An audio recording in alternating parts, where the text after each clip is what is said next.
Erev Tov Chavrim, I'm Stephen Ben-Nun. You're watching Israeli News Live, guys. Some very interesting things that are going on besides situation with Iran and Israel, and of course that would include the United States.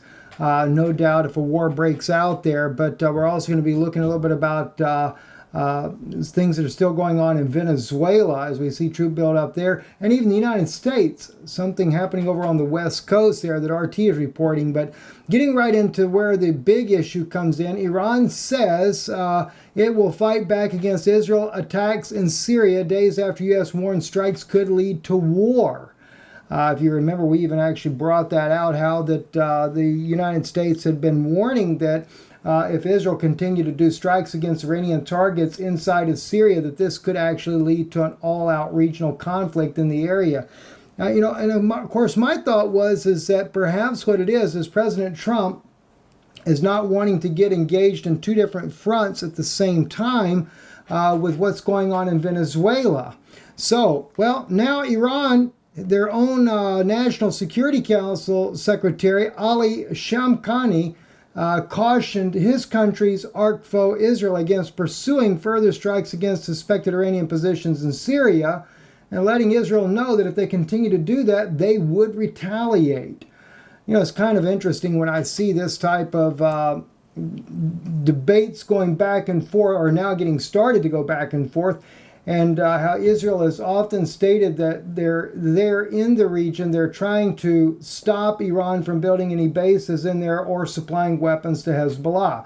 And I've often stated, I'll state it once again, Israel knows what's going on. Why are we continuing to attack targets on the ground of Iran when if these are air shipments coming in for Hezbollah, we could take planes out up in the air?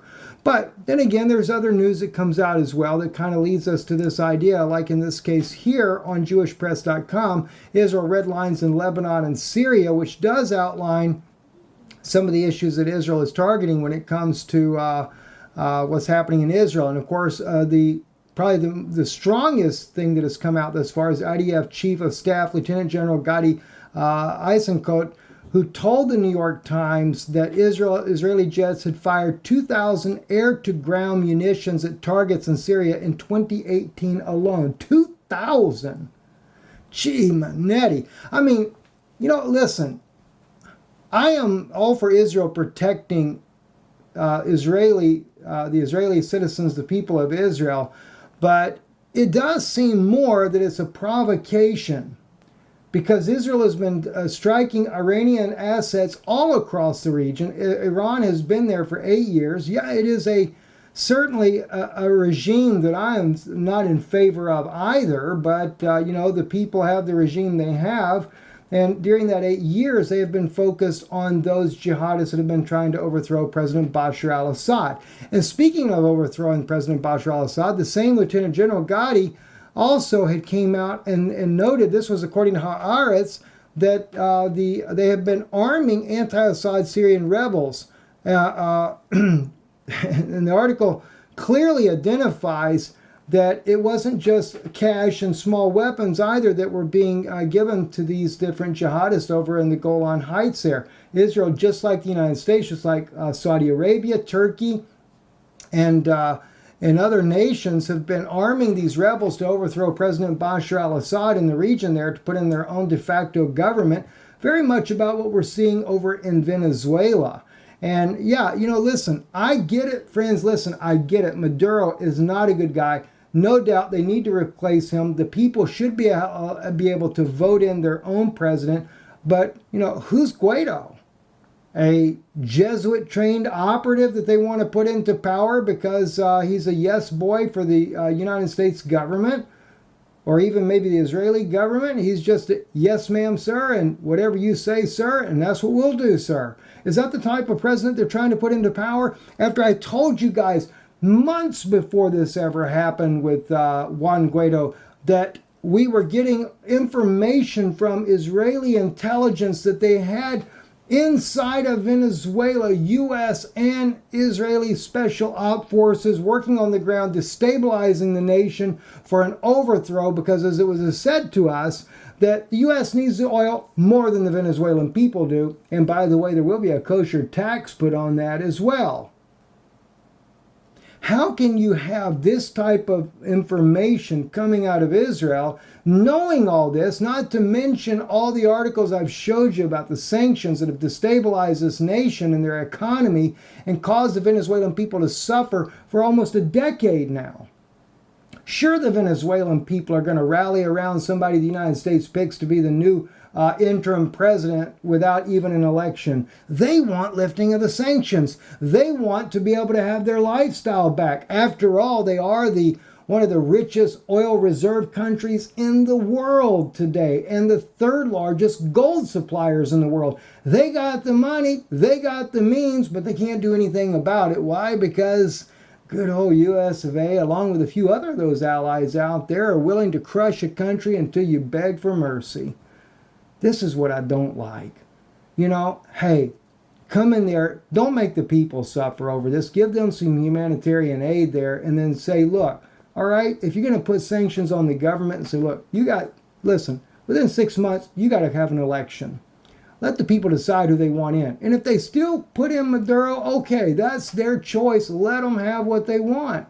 Continue on. But no, it's a new world order scheme. And this is what we're overlooking. A new world order scheme. All right, so let's take a look at some other things here that are going on as well. And speaking about Venezuela here, Lorenzo, our friend here on Already Happened on Twitter there, showing more Russian-made military equipment there near the border of Colombia and the towns there. He's also showing this military equipment going through the town there as well. Armored vehicles with heavy-duty mounted munitions on top of them. Looks like Venezuelan's President Maduro is expecting something to be happening on his border, and he's not taking any chances by it. So we watch these things. Look at the soldiers going by in these caravans there. He's digging in. He's getting ready. Now, of course, when you got the U.S. military backing a coup operation, and as we've said already, we know that the Israeli military is involved in this as well as 300 Israeli military boots on the ground in South America there. They're getting ready to plan that invasion and overthrow this guy. And it's going to go down pretty doggone rapidly. You can count on that.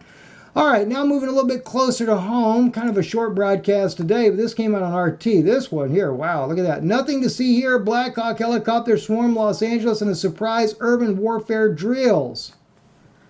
I didn't think the U.S. military could operate on American soil such as this right here. But then again, neither was the CIA supposed to have bases in the United States. But we do.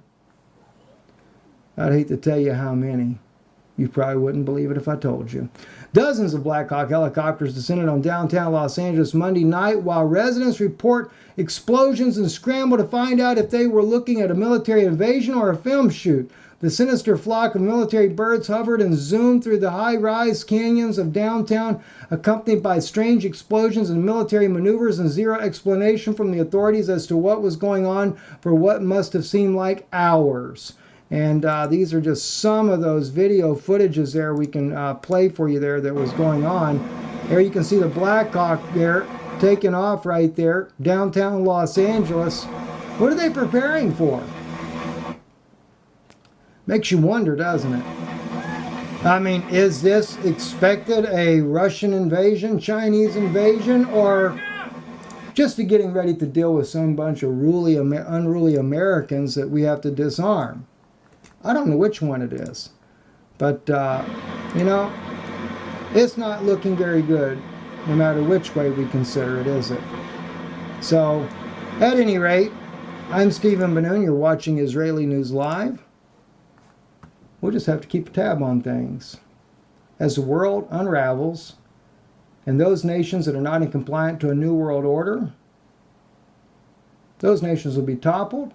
Those last few remaining ones, don't worry, they'll take down Syria as well before long. That'll be done. Then Iran and Lebanon still yet to be on the chopping block.